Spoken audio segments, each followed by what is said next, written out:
L'hiver de 1876 s'abattait sur la Bretagne avec une férocité inhabituelle. Les vents glacials de l'Atlantique balayaient les landes désolées, transformant les chemins de terre en torrents boueux et les villages isolés en îlots de misère.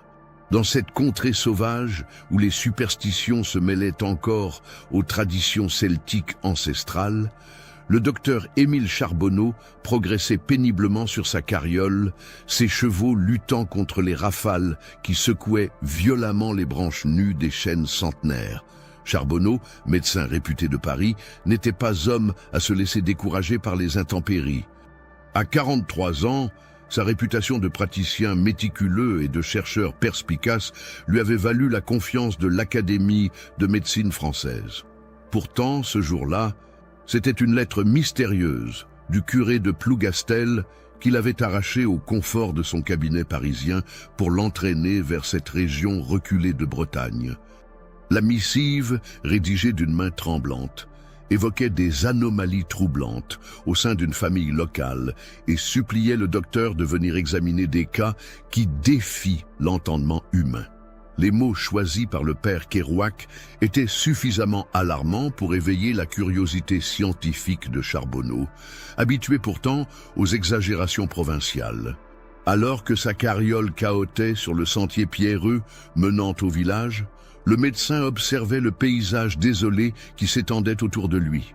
Les maisons de pierre grise, blotties les unes contre les autres comme pour se protéger du vent, semblaient porter le poids des siècles.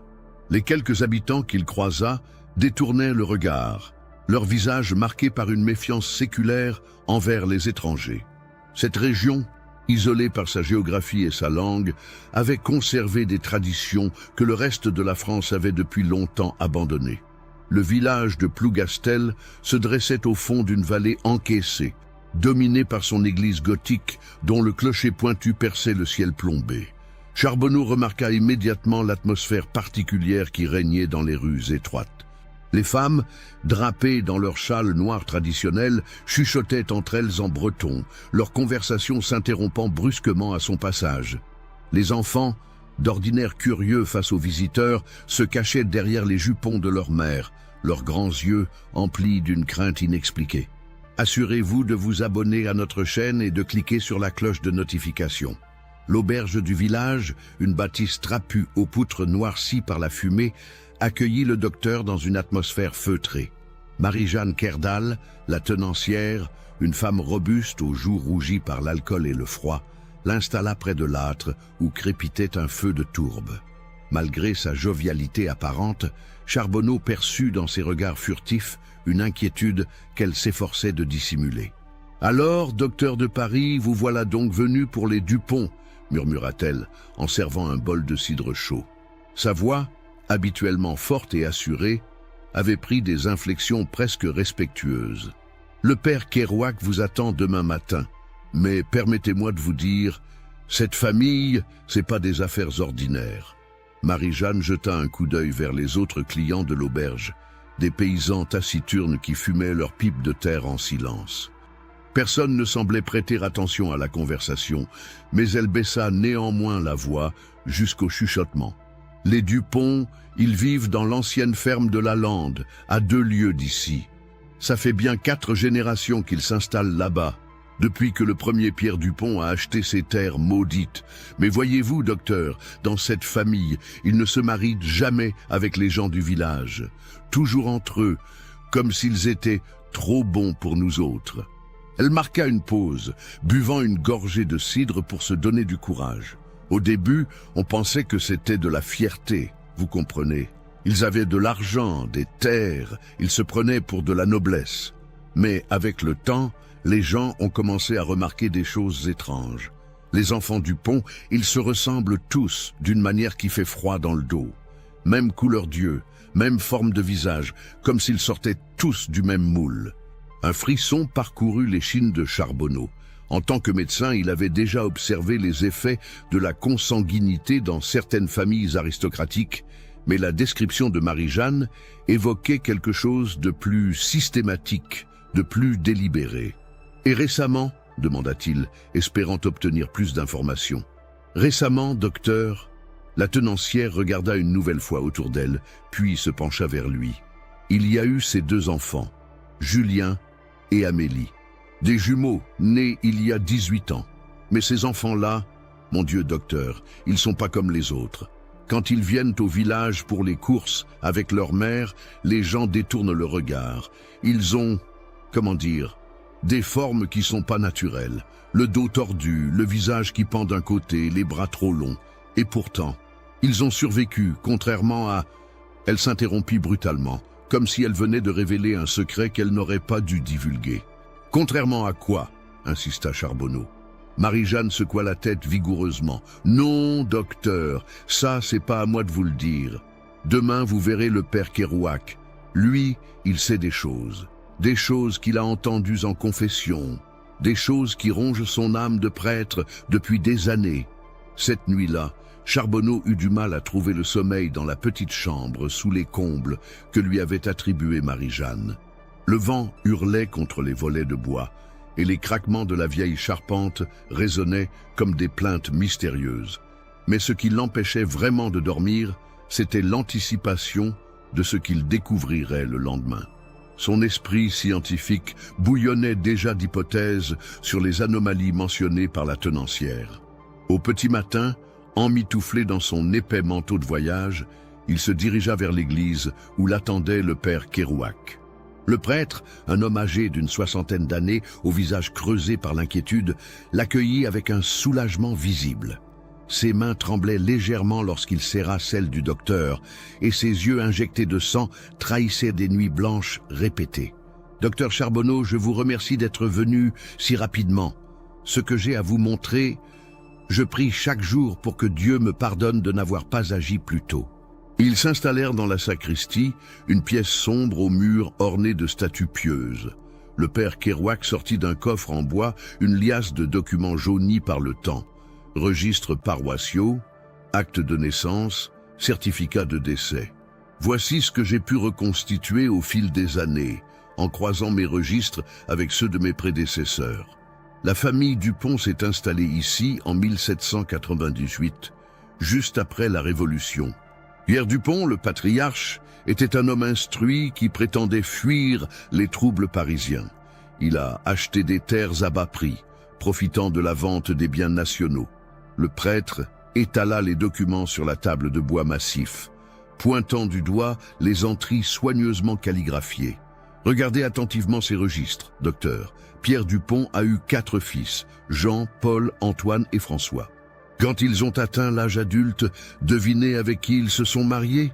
Charbonneau étudia les actes de mariage et une froide compréhension l'envahit peu à peu. Ils ont épousé leur cousine, murmura-t-il. Exactement. Des cousines venues spécialement de Normandie, toutes issues de la même famille. Et leurs enfants, même schéma.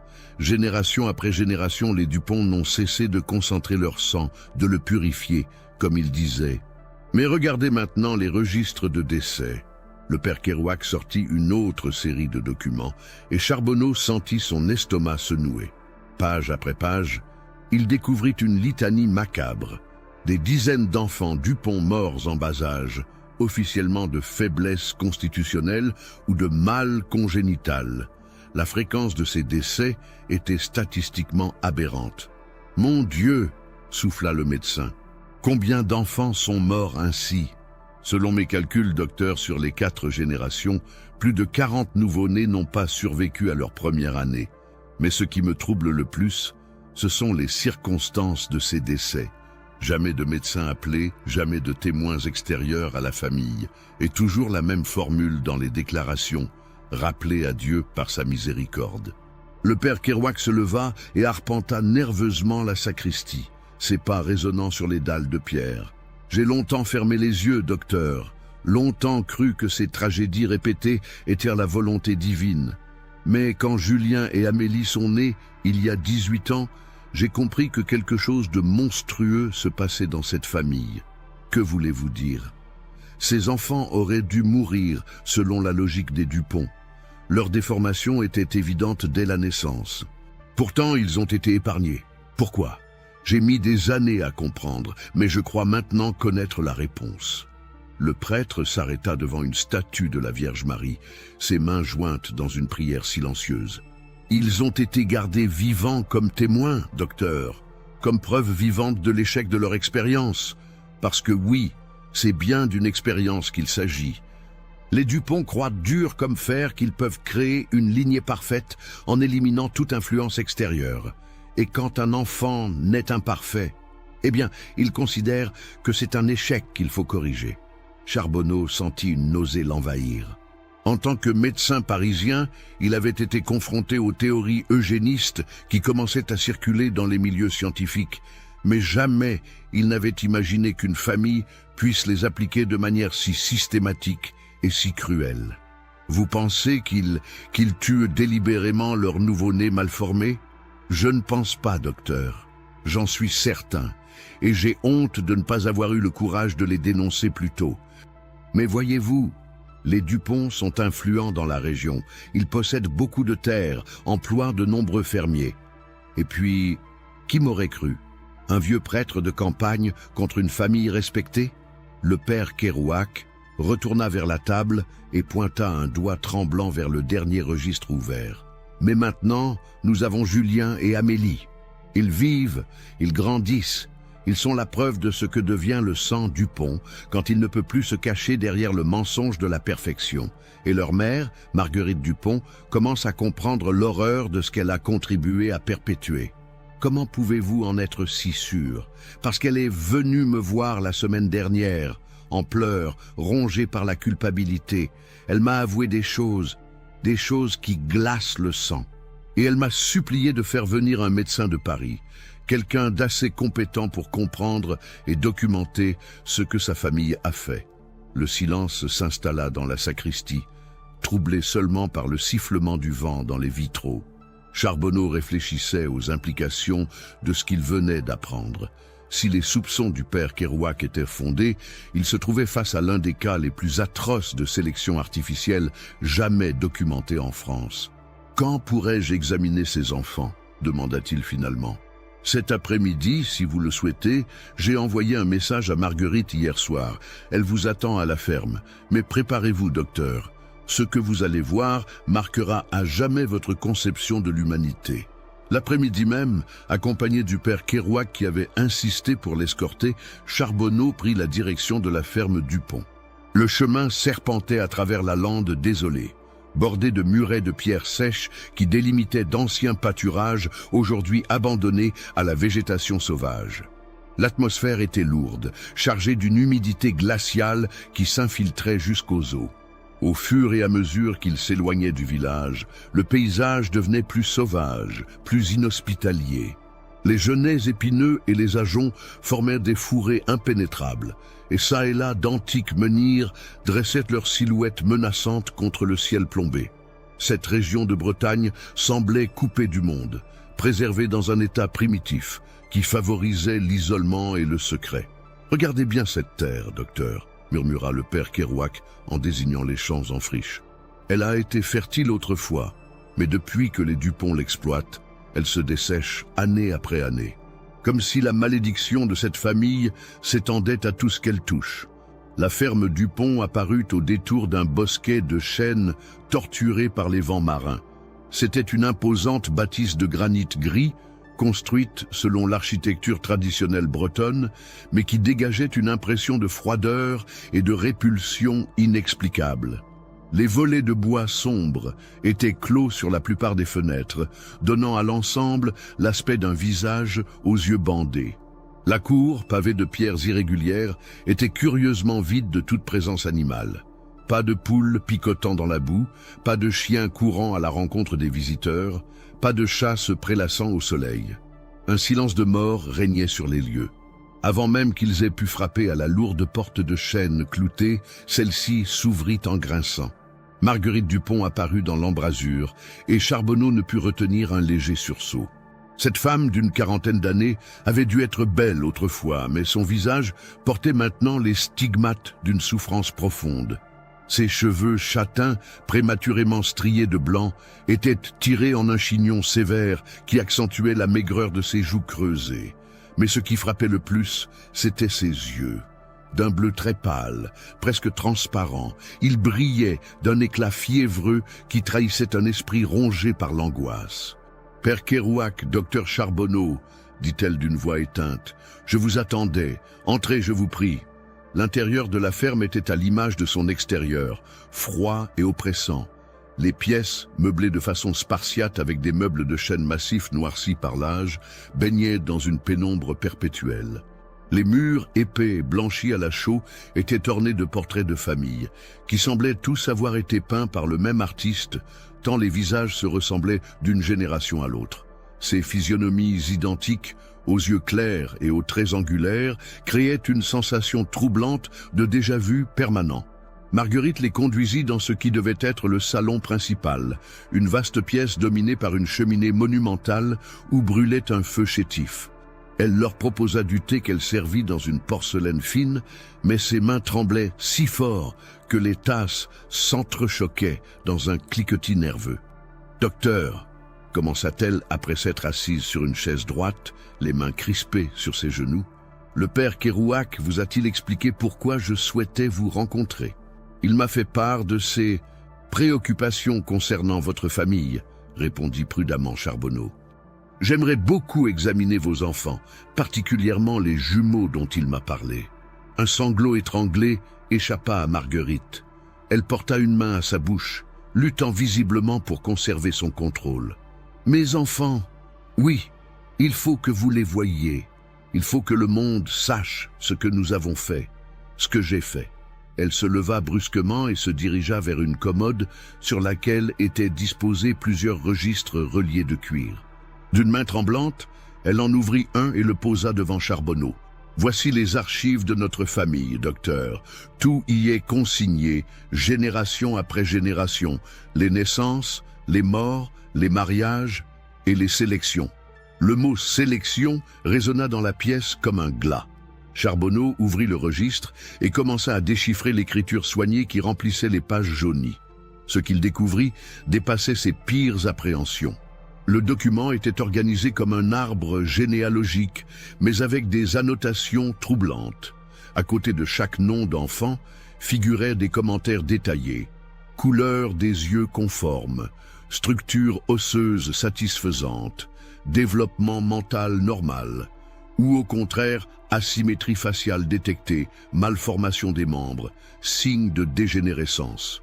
Et pour ces derniers, une mention glaciale, éliminée pour préservation de la lignée. « Mon Dieu !» murmura Charbonneau, horrifié par ces annotations méthodiques. « C'est un véritable catalogue de sélection humaine. » Marguerite acquiesça, les larmes ruisselant maintenant librement sur son visage. « Mon arrière-grand-père, Pierre Dupont, était un homme instruit, obsédé par les théories scientifiques de son époque. Il avait lu les travaux de naturalistes comme Buffon, et il était convaincu qu'on pouvait appliquer à l'espèce humaine les mêmes principes que ceux utilisés pour améliorer les races animales. Il a donc décidé de créer une lignée humaine parfaite, débarrassée de toute faiblesse héréditaire. Elle tourna plusieurs pages du registre, montrant des schémas détaillés qui ressemblaient davantage à des plans d'élevage qu'à un arbre généalogique.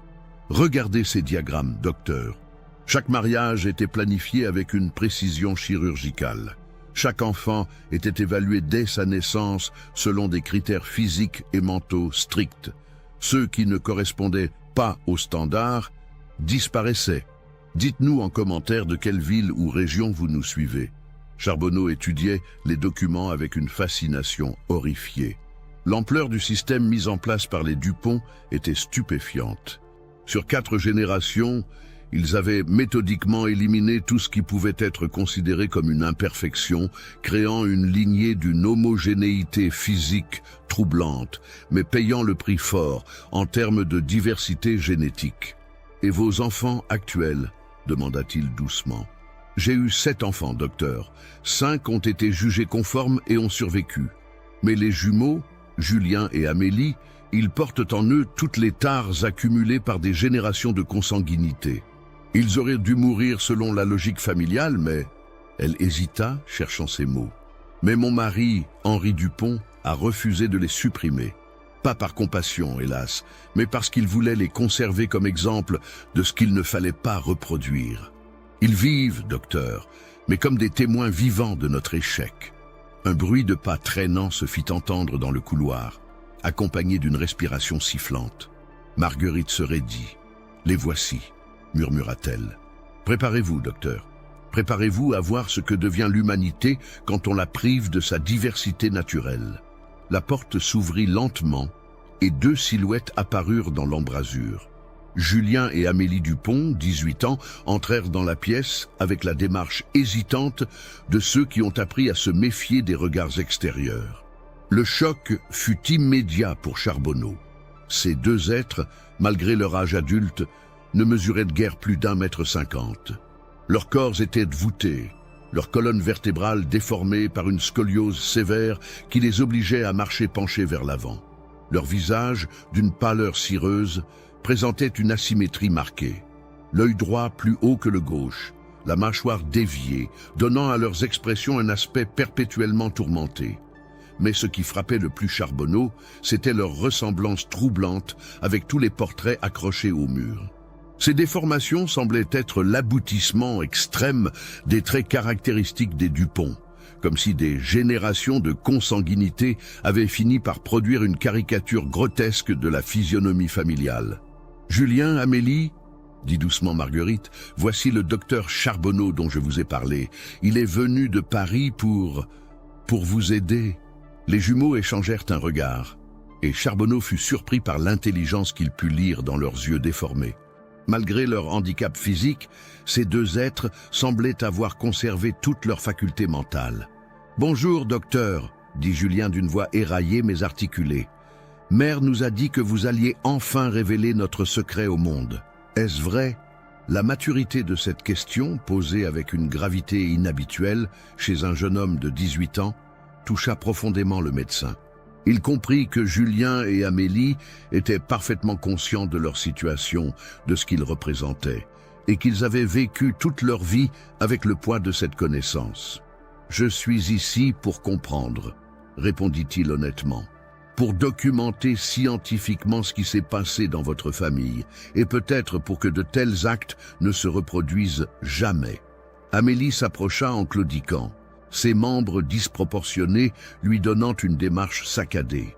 Malgré ses déformations, son regard brillait d'une lucidité poignante. « Docteur, » dit-elle d'une voix douce mais déterminée, « nous savons que nous ne sommes pas normaux.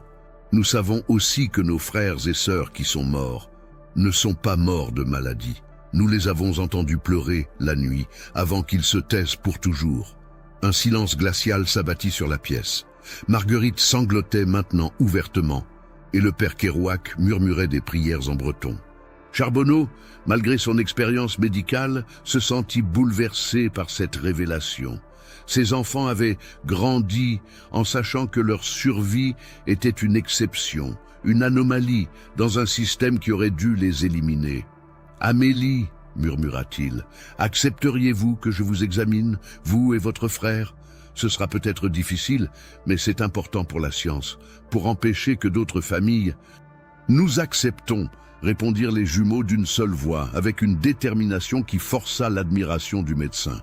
Pendant les 3 heures qui suivirent, Charbonneau procéda à l'examen le plus méticuleux de sa carrière. Il documenta chaque déformation, chaque asymétrie, chaque signe de dégénérescence génétique. Scoliose sévère, malformation crânio-faciale, allongement anormal des membres, troubles de la croissance. La liste était longue et accablante. Mais au-delà de ces aspects purement médicaux, ce qui frappa le plus le docteur fut la dignité avec laquelle Julien et Amélie supportaient cet examen. Ils répondaient à ces questions avec précision, décrivaient leurs douleurs quotidiennes sans se plaindre, et surtout, ils manifestaient une compréhension aiguë de leur situation qui dépassait leur âge. « Docteur ?» demanda finalement Julien alors que l'examen touchait à sa fin, « est-ce que notre existence peut servir à quelque chose?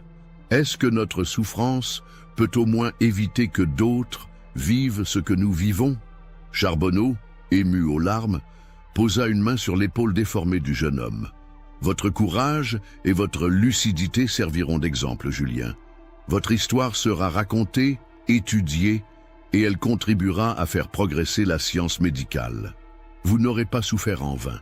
Tandis que le soleil déclinait derrière les landes bretonnes, jetant des ombres longues sur la ferme maudite, Charbonneau rassemblait ses notes avec un sentiment mélangé d'horreur et de détermination.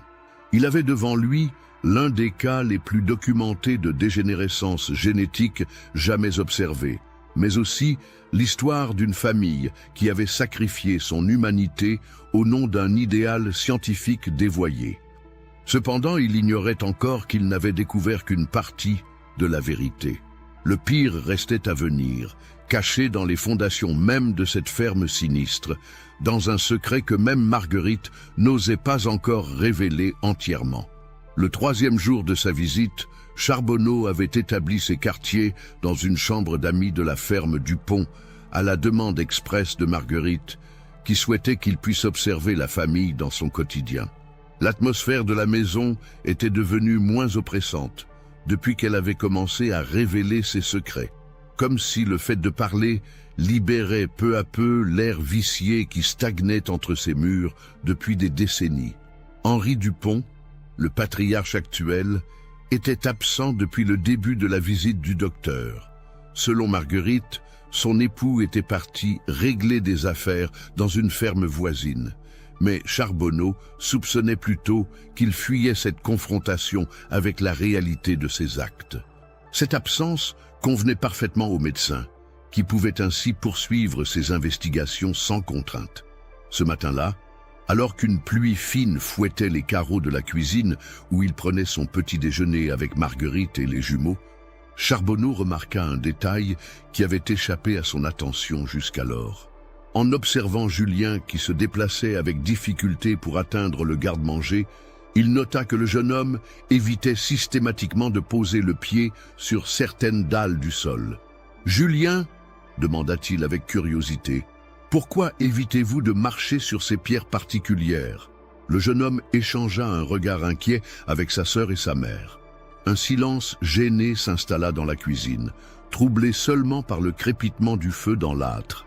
« Ces dalles, elles résonnent différemment », finit par murmurer Julien. « Depuis que nous sommes enfants, nous entendons des bruits étranges qui viennent d'en dessous quand on marche dessus. » Marguerite pâlit visiblement et posa sa tasse de thé d'une main tremblante. « Julien, tais-toi, ce ne sont que les canalisations anciennes, rien de plus. » Mais le docteur Charbonneau, habitué à déceler les mensonges chez ses patients, perçut immédiatement la fausseté de cette explication. Son instinct médical, aiguisé par des années de diagnostic, lui soufflait qu'un nouveau mystère se cachait dans cette maison. « Madame Dupont, dit-il fermement, après tout ce que vous m'avez révélé ces derniers jours, je pense que vous me devez la vérité complète. Qu'y a-t-il sous ces dalles ?» Marguerite fondit en larmes, ses épaules secouées par des sanglots convulsifs. Amélie se leva péniblement et vint entourer sa mère de ses bras déformés, dans un geste de réconfort touchant. « Maman, dit-elle doucement, il faut lui dire, il faut que quelqu'un sache enfin. » Après de longues minutes de pleurs silencieux, Marguerite releva la tête, son visage ravagé par l'émotion. « Docteur, ce que je vais vous révéler maintenant, c'est la véritable raison pour laquelle j'ai demandé votre venue. Pas seulement pour examiner mes enfants, mais pour qu'un homme de science documente l'ampleur complète de nos crimes. » Elle se dirigea vers un placard qu'elle ouvrit avec une clé qu'elle portait autour du cou. Elle en sortit une pelle et un pied de biche, outils incongrus dans une cuisine bourgeoise. « Aidez-moi à soulever ces dalles, docteur. Il est temps que vous découvriez où reposent tous les enfants Dupont qui ont été jugés imparfaits. » Le sang de Charbonneau se glaça dans ses veines. Ce qu'il avait pris pour un système de sélection abstrait, documenté seulement sur le papier, prenait soudain une dimension terrifiante et concrète. Avec des gestes mécaniques, il aida Marguerite à déplacer la lourde table de chêne qui occupait le centre de la cuisine. Puis, utilisant le pied de biche, ils commencèrent à soulever les dalles de pierre qui résonnaient différemment sous les pas.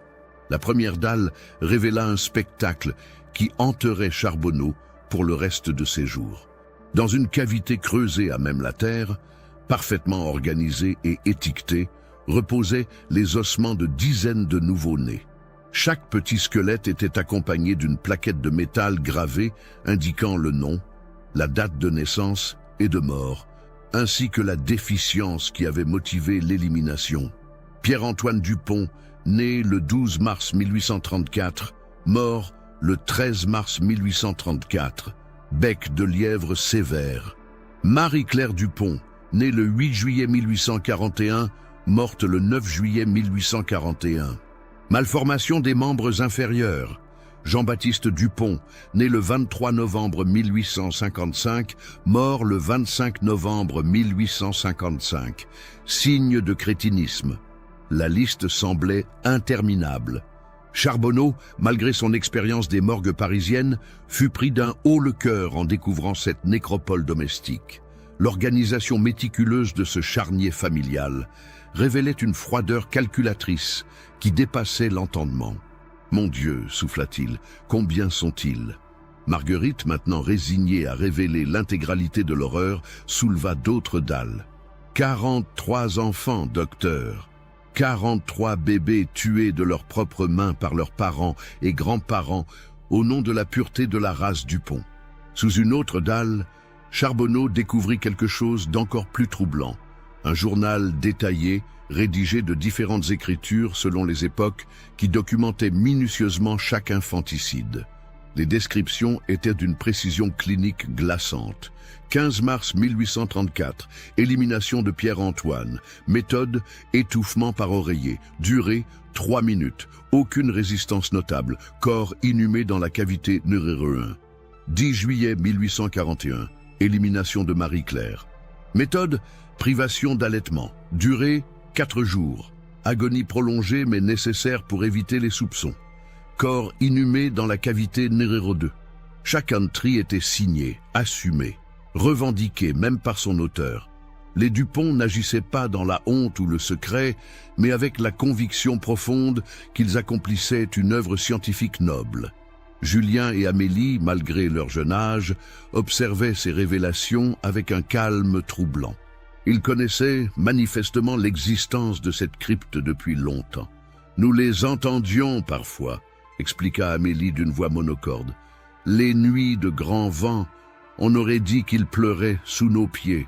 Maman nous disait que c'était notre imagination, mais nous savions. »« Comment avez-vous découvert la vérité ?» demanda Charbonneau aux jumeaux. « Il y a 3 ans, » répondit Julien. « J'ai trouvé papa en train de creuser une nouvelle cavité. Il préparait notre propre tombe, docteur. Il avait fini par se lasser de nous garder en vie comme exemple. Mais maman l'en a empêché. » Marguerite confirma d'un hochement de tête douloureux. Henri voulait corriger son erreur, comme il disait. Selon lui, Julien et Amélie avaient assez vécu pour démontrer les dangers de la dégénérescence. Il estimait qu'il était temps de les éliminer pour clore définitivement cette lignée ratée. « Et vous vous y êtes opposé ? » « Pour la première fois de ma vie, docteur, j'ai dit non à mon époux. J'ai menacé de révéler nos secrets s'il touchait à un cheveu de mes enfants.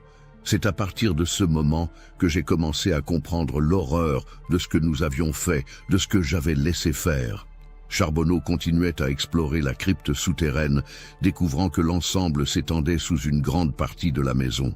Les Dupont avaient créé un véritable mausolée familial, organisé par génération et par type de malformation. Certaines cavités contenaient plusieurs squelettes, témoignant d'années particulièrement productives en termes d'infanticide.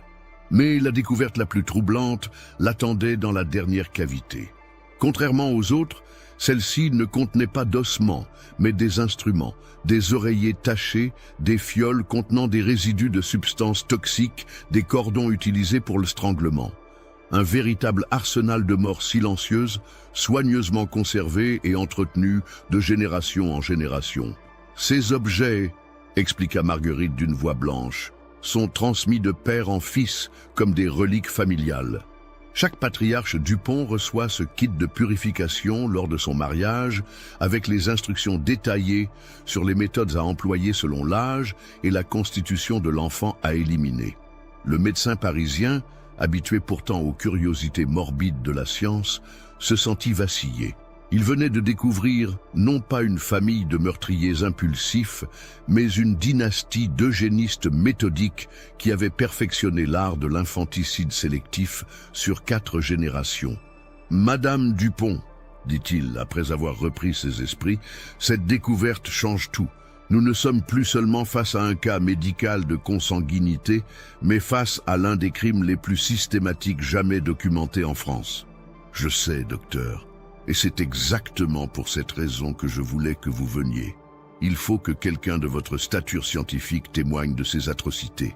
Il faut que le monde sache jusqu'où peut mener l'obsession de la pureté raciale. » Pendant que Charbonneau photographiait méticuleusement chaque détail de la crypte avec son appareil de voyage, Julien s'approcha de lui. « Docteur, » demanda le jeune homme déformé, « maintenant que vous savez tout, que va-t-il nous arriver, à Amélie et moi ?»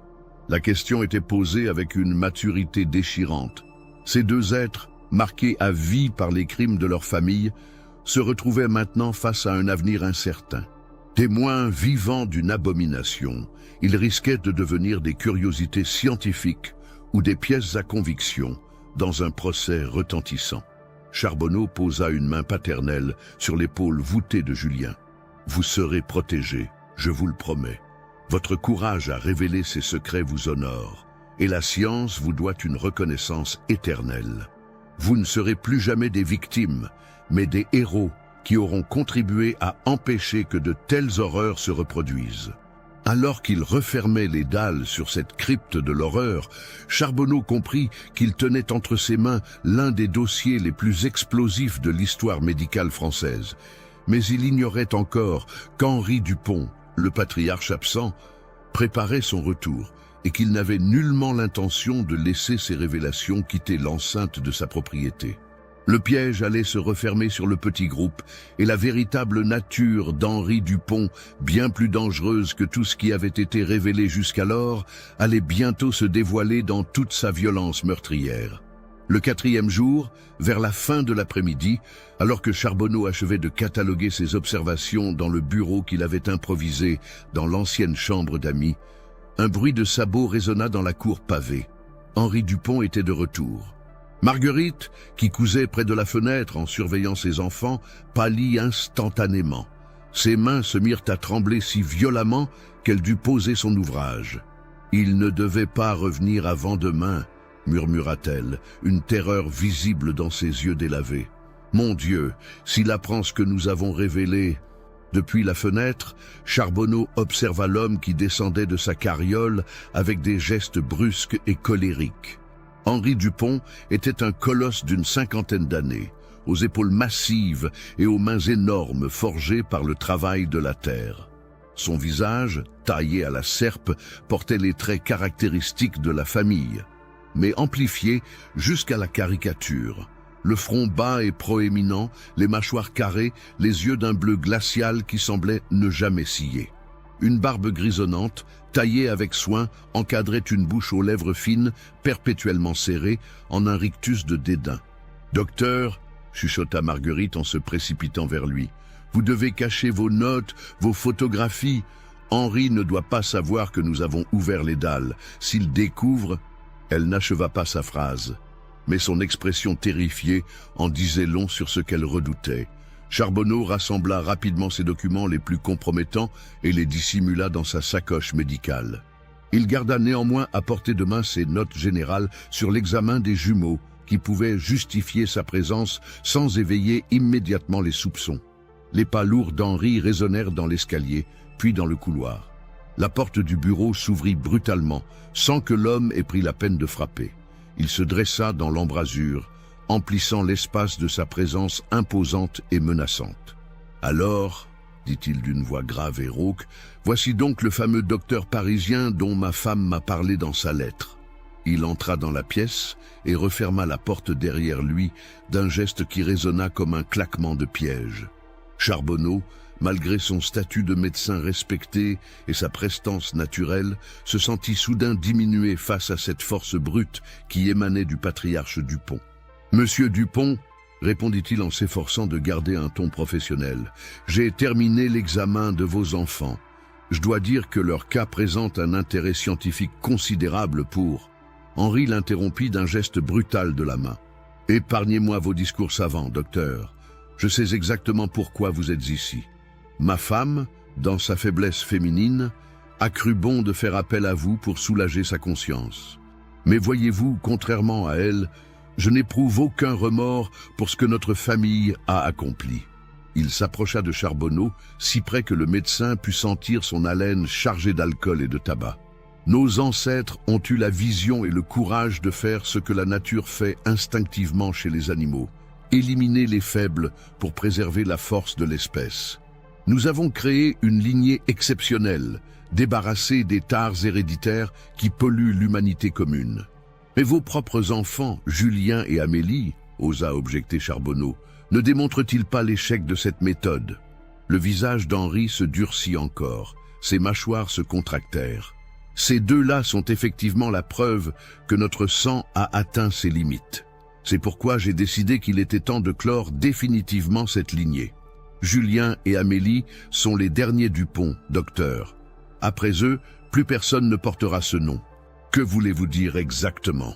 Henri eut un sourire terrifiant, découvrant des dents jaunies par le tabac. Je veux dire que leur existence touche à sa fin. Ils ont assez vécu pour démontrer les dangers de la dégénérescence. Maintenant, il est temps de les libérer de leur souffrance et de préserver l'honneur familial. Charbonneau sentit un frisson glacial parcourir son échine.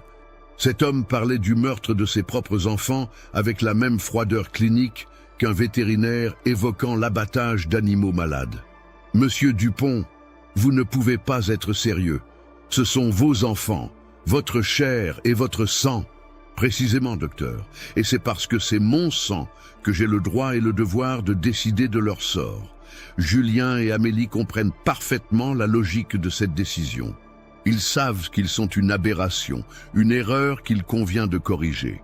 Henri se dirigea vers la fenêtre et observa la cour où les jumeaux aidaient leur mère à étendre le linge malgré leur handicap. « Regardez-les, docteur. Observez leur corps déformé, leurs gestes maladroits. Est-ce là ce que vous appelez la vie? Ils souffrent chaque jour, physiquement et moralement. Les éliminer serait un acte de miséricorde. Et votre femme? Que pense-t-elle de ce projet? Marguerite s'opposera bien sûr, mais elle finira par comprendre que c'est la seule solution logique. D'ailleurs, elle aussi devra être convaincue de garder le silence sur nos affaires familiales. La menace était à peine voilée. Charbonneau comprit qu'Henri envisageait d'éliminer tous les témoins gênants, y compris sa propre épouse, et peut-être même lui-même. « Et moi, monsieur Dupont, quel sort me réservez-vous » Henri se retourna, et son sourire se fit encore plus inquiétant. « Vous, docteur, vous allez repartir à Paris demain matin. Vous rédigerez un rapport médical standard sur l'examen de mes enfants, sans mentionner aucun détail compromettant. Et vous oublierez tout ce que vous avez pu voir ou entendre dans cette maison. Et si je refuse? Dans ce cas, docteur, vous rejoindrez mes enfants dans leur dernier voyage. La lande bretonne est vaste, et il arrive que des voyageurs s'y perdent définitivement. » Henri s'approcha d'un coffre en chêne posé dans un coin de la pièce. Il l'ouvrit et en sortit un pistolet ancien, mais soigneusement entretenu, qu'il glissa ostensiblement dans sa ceinture. « Comprenez-moi bien, docteur. Je ne suis pas un homme impulsif. Chaque décision que j'ai prise dans ma vie a été mûrement réfléchie. L'élimination de Julien et Amélie est nécessaire pour préserver notre secret familial. Celle de Marguerite s'impose pour garantir son silence. Et la vôtre? Eh bien, cela dépendra entièrement de votre comportement. » Charbonneau, malgré sa peur, ne put s'empêcher d'exprimer son dégoût. « Vous êtes un monstre, Dupont. Un assassin qui se cache derrière des théories pseudo-scientifiques pour justifier ses crimes. »« Un monstre, dites-vous » Henri éclata d'un rire guttural. « Non, docteur, je suis un visionnaire. Dans 50 ans, dans 100 ans, quand la science aura rattrapé notre intuition familiale, on comprendra que nous étions en avance sur notre temps. L'eugénisme n'est que le commencement de l'amélioration de l'espèce humaine. Votre amélioration a produit 43 cadavres d'enfants et 2 survivants difformes. Des sacrifices nécessaires sur le chemin de la perfection. Chaque grande découverte scientifique a son prix en vies humaines. Henri se dirigea vers la porte, puis se retourna une dernière fois. « Je vous donne la nuit pour réfléchir, docteur. Demain matin, vous partirez avec un rapport conforme à mes exigences, ou vous ne partirez jamais. Quant à mes enfants, leur destin se scellera cette nuit même. » Il sortit en claquant la porte, laissant Charbonneau seul avec l'horreur de cette révélation. Le médecin parisien venait de comprendre qu'il n'était plus face à un simple cas médical, mais face à un homme prêt à tout pour préserver ses secrets, y compris à massacrer sa propre famille. Dehors, la nuit tombait sur la lande bretonne, et avec elle s'annonçaient ce qui pourrait être les dernières heures de Julien et Amélie Dupont. Charbonneau devait agir, mais comment lutter contre un homme déterminé, armé et opérant sur son propre territoire? La réponse lui vint en observant par la fenêtre la silhouette du père Kerouac qui remontait le sentier vers la ferme pour sa visite vespérale habituelle. Le prêtre était peut-être le seul allié possible dans cette situation désespérée. Mais Henri Dupont aussi avait remarqué l'arrivée du curé et son visage s'assombrit. Visiblement, il n'avait pas prévu cette complication dans ses plans meurtriers. La confrontation finale approchait et elle se jouerait entre ces murs chargés de secrets et de morts, sous le regard impuissant des portraits ancestraux qui semblaient cautionner silencieusement les crimes de leur descendance. La nuit était tombée comme un linceul sur la ferme Dupont. Dans la cuisine faiblement éclairée par les flammes dansantes de l'âtre, une tension palpable régnait autour de la table où s'était rassemblée cette famille marquée par le destin. Henri Dupont, assis en bout de table dans le fauteuil patriarcal, observait chacun des présents avec un calme terrifiant. Marguerite, les mains crispées sur sa serviette, évitait soigneusement le regard de son époux. Julien et Amélie, côte à côte comme toujours, semblaient avoir vieilli de plusieurs années en quelques heures, comme s'ils pressentaient que cette soirée serait leur dernière. Le père Kerouac, qui avait accepté l'invitation à souper d'Henri avec une méfiance croissante, tentait de maintenir une conversation normale, mais ses efforts tombaient dans un silence pesant. Charbonneau, quant à lui, cherchait désespérément un moyen d'alerter le prêtre sur les intentions meurtrières du patriarche sans éveiller davantage ses soupçons. « Père Kerouac, dit soudain Henri, d'une voix doucereuse, j'ai appris que vous aviez eu de longues conversations avec ma femme ces derniers temps, des conversations spirituelles, j'imagine. » Le prêtre reposa lentement son verre de cidre, sentant le piège qui se refermait. En effet, Henri, Marguerite traverse une période difficile et a besoin de réconfort spirituel. C'est mon devoir de l'aider à trouver la paix avec le Seigneur. La paix, répéta Henri avec un sourire qui n'atteignait pas ses yeux. Voilà bien un concept intéressant. Dites-moi, père, que prescrit votre religion pour ceux qui trahissent les secrets de leur famille? Un silence glacial s'abattit sur la table.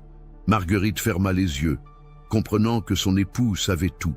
Julien et Amélie échangèrent un regard résigné, comme s'ils s'étaient préparés depuis longtemps à ce moment fatidique. « Henri, intervint Charbonneau en s'efforçant de garder un ton professionnel, nous avons tous passé une soirée agréable, mais il se fait tard.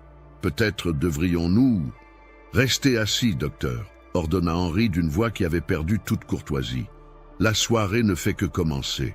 J'ai des choses importantes à dire à ma famille, et vous êtes maintenant partie prenante de cette conversation. Il se leva et se dirigea vers le placard où Marguerite avait pris les outils pour soulever les dalles. D'un geste délibéré, il en sortit le pistolet qu'il avait montré plus tôt à Charbonneau et le posa sur la table, près de son assiette. Voilà 4 générations que les Dupont prennent des décisions difficiles pour préserver l'honneur et la pureté de notre lignée. Ce soir, il m'incombe de prendre la plus difficile de toutes. Amélie, malgré ses déformations, se redressa avec une dignité touchante. « Papa, dit-elle d'une voix claire, nous savons ce que tu as décidé. Julien et moi, nous l'acceptons. Nous avons toujours su que nous ne pourrions pas vivre normalement. »« Mes enfants !» murmura Henri, et pour la première fois, une émotion authentique perça dans sa voix. « Vous comprenez donc la nécessité de ce qui doit être fait ?»« Nous comprenons, » répondit Julien, en prenant la main déformée de sa sœur. « Mais nous avons une demande à formuler. » Henri fronça les sourcils, surpris par cette initiative. « Laquelle? Nous voulons que le docteur Charbonneau puisse retourner à Paris et raconter notre histoire. Que notre souffrance serve au moins à empêcher que d'autres familles reproduisent nos erreurs. Impossible, répliqua sèchement Henri. Le secret doit être préservé. C'est alors que le père Kerouac se leva, sa stature imposante dominant soudain la table. Henri Dupont, dit-il d'une voix tonnante qui résonna dans toute la cuisine, au nom de Dieu Tout-Puissant, je vous ordonne de reposer cette arme et de renoncer à vos projets criminels. Henri ricana, mais sa main se crispa instinctivement sur la crosse du pistolet. Vos sermons ne m'impressionnent pas, père. Dieu lui-même pratique la sélection, éliminant les faibles par la maladie et la mort naturelle. Je ne fais qu'accélérer son œuvre. Vous blasphémez, s'écria le prêtre. Dieu donne la vie, il est seul à pouvoir la reprendre. Vos actes ne sont que l'œuvre du démon. La confrontation entre l'homme d'église et le patriarche meurtrier créait une tension électrique dans la pièce. Charbonneau en profita pour se rapprocher discrètement de Marguerite, espérant qu'ensemble, ils pourraient se maîtriser Henri si l'occasion se présentait. Partagez cette vidéo avec quelqu'un qui aime les mystères sombres. Mais Henri, habitué à dominer sa famille par la peur, ne se laissa pas impressionner par l'autorité religieuse. Père Kerouac, vous allez vous rasseoir et vous taire. Sinon, vous rejoindrez mes enfants dans leur voyage vers l'au-delà. Jamais, répondit fermement le prêtre. Je préfère mourir debout plutôt que de cautionner vos crimes par mon silence. Henri saisit son arme et la pointa vers le curé. Mais à cet instant précis, quelque chose d'inattendu se produisit. Julien, malgré ses déformations qui rendaient ses mouvements laborieux, se jeta soudain sur son père avec une détermination farouche. « Non !» cria-t-il en agrippant le bras armé d'Henri. « Assez de morts, assez de sang dans cette famille !» Le patriarche, surpris par cette réaction de son fils qu'il croyait résigné, vacilla sous l'impact. Le pistolet partit accidentellement, la balle se fichant dans une poutre du plafond, dans une explosion assourdissante. Profitant de cette confusion, Charbonneau et le père Kerouac se précipitèrent sur Henri pour le désarmer. Malgré sa corpulence imposante, l'homme ne put résister longtemps à deux adversaires déterminés. Le pistolet lui échappa et glissa sur le sol de pierre. Amélie, avec une agilité que ses handicaps ne laissaient pas présager, ramassa l'arme et la pointa vers son père, ses mains tremblantes mais sa voix ferme. « Fini, papa, tout est fini maintenant. » Henri, maîtrisé par Charbonneau et le prêtre, regardait sa fille avec un mélange de surprise et d'admiration perverse. « Amélie, tu as du sang Dupont dans les veines, finalement. »« Oui, papa, » répondit-elle, avec une tristesse infinie. « Mais contrairement à toi, j'ai aussi appris la compassion. C'est fini. Les meurtres s'arrêtent ici. » Marguerite, libérée de la terreur qui l'avait paralysée, se précipita vers ses enfants et les serra dans ses bras avec une tendresse désespérée. « Mes petits, mes pauvres petits, pardonnez-moi. Pardonnez-moi d'avoir laissé faire tout cela pendant si longtemps. » Le père Kerouac, reprenant ses esprits, sortit de sa soutane une corde qu'il utilisait comme ceinture et entreprit de lier solidement Henri Dupont. Le patriarche déchu ne résistait plus, comme vidé de toute sa superbe maintenant que son autorité tyrannique s'était effondrée. « Qu'allons-nous faire maintenant » demanda Marguerite, l'angoisse dans la voix. Charbonneau, encore sous le choc de ces événements dramatiques, rassembla ses esprits de médecins et de citoyens. « Nous allons d'abord nous assurer qu'Henri ne puisse plus nuire à personne. Ensuite, il faudra prévenir les autorités. Ce qui s'est passé ici doit être jugé par la justice française. » « Et nous ?» demanda Julien. « Que deviendrons-nous ? Nous ne pouvons pas vivre normalement et maintenant tout le monde saura. »« Vous serez protégés » assura fermement Charbonneau. « Votre courage ce soir vous honore. Vous avez empêché un massacre et brisé le cycle de violence de votre famille. La République française saura reconnaître votre mérite. » Henri, toujours ligoté sur sa chaise, releva la tête avec un dernier sursaut de fierté maléfique. « Vous ne comprenez rien » cracha-t-il. Dans 20 ans, dans 50 ans, quand les scientifiques auront découvert les lois de l'hérédité, ils comprendront que j'avais raison. L'humanité devra choisir entre la sélection consciente et la dégénérescence progressive. « Peut-être, » répondit calmement Charbonneau, « mais elle devra le faire dans le respect de la dignité humaine et de la valeur de chaque vie. Ce que vous avez fait ici n'était pas de la science, Henri. C'était de la barbarie pure. Le père Kerouac se signa et murmura une prière en breton. Que Dieu ait pitié de votre âme, Henri Dupont, et qu'il pardonne à cette famille les péchés de ses ancêtres. Au petit matin, quand les gendarmes de Quimper arrivèrent à la ferme après avoir été alertés par le père Kerouac, ils découvrirent l'une des affaires criminelles les plus extraordinaires de l'histoire judiciaire bretonne. La crypte familiale, mise au jour sous la direction de Charbonneau, révéla l'ampleur des crimes commis sur 4 générations. Henri Dupont fut arrêté et conduit en prison, où il continua jusqu'à sa mort, 10 ans plus tard, à clamer la justesse scientifique de ses actes. Son procès, qui se déroula à Rennes 6 mois après sa capture, passionna la France entière et contribua à sensibiliser l'opinion publique aux dangers des théories eugénistes extrêmes. Marguerite, reconnue coupable de complicité mais bénéficiant de circonstances atténuantes en raison de son repentir et de sa coopération avec la justice, fut condamnée à 5 ans de prison.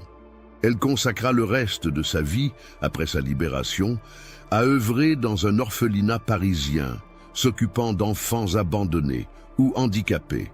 Quant à Julien et Amélie, ils furent pris en charge par une institution médicale parisienne dirigée par Charbonneau lui-même. Malgré leurs handicaps, ils vécurent une existence paisible, entourée de soins attentifs et de respect. Julien développa un talent remarquable pour la peinture, créant des œuvres poignantes qui témoignaient de la beauté qui peut naître de la souffrance.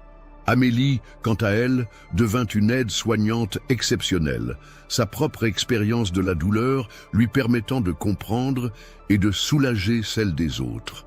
Le cas Dupont marqua un tournant dans l'histoire de la médecine française. Les notes minutieuses de Charbonneau, enrichies par l'examen des archives familiales et de la crypte macabre, constituèrent l'une des premières études scientifiques approfondies sur les effets de la consanguinité et les dangers de l'eugénisme pratique.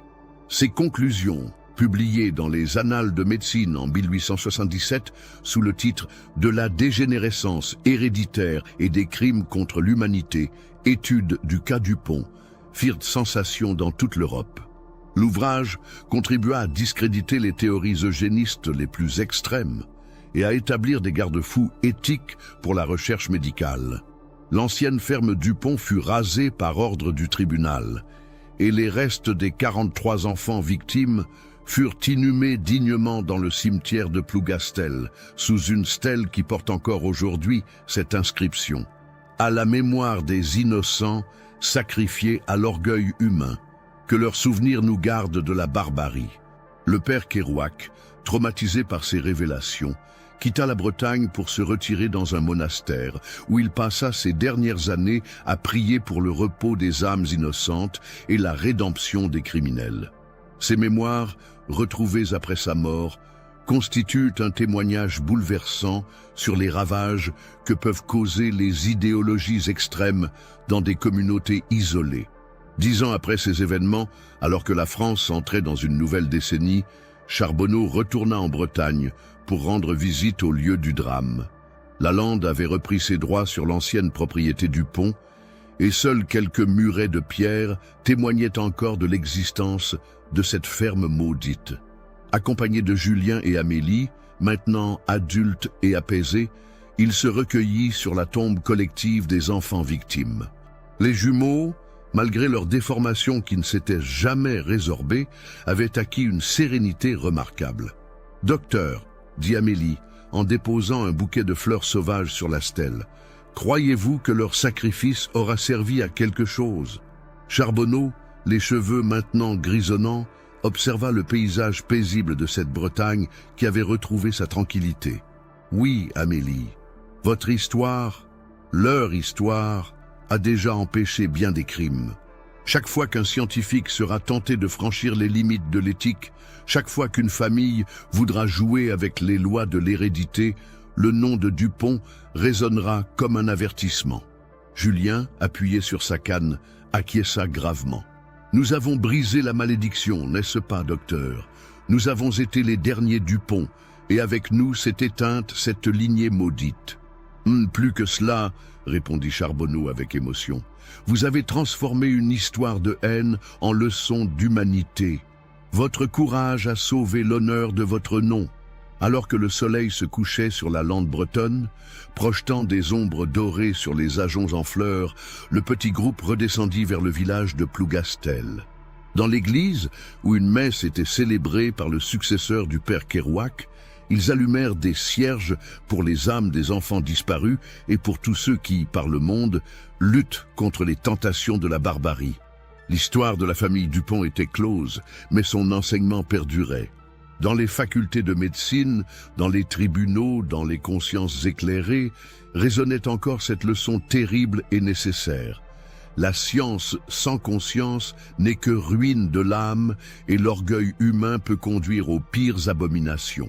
Quelques années plus tard, quand Julien et Amélie s'éteignirent paisiblement dans leur sommeil à quelques jours d'intervalle, emportés par les complications de leur malformation congénitale, ils furent inhumés dans le même cimetière que leurs petits frères et sœurs assassinés.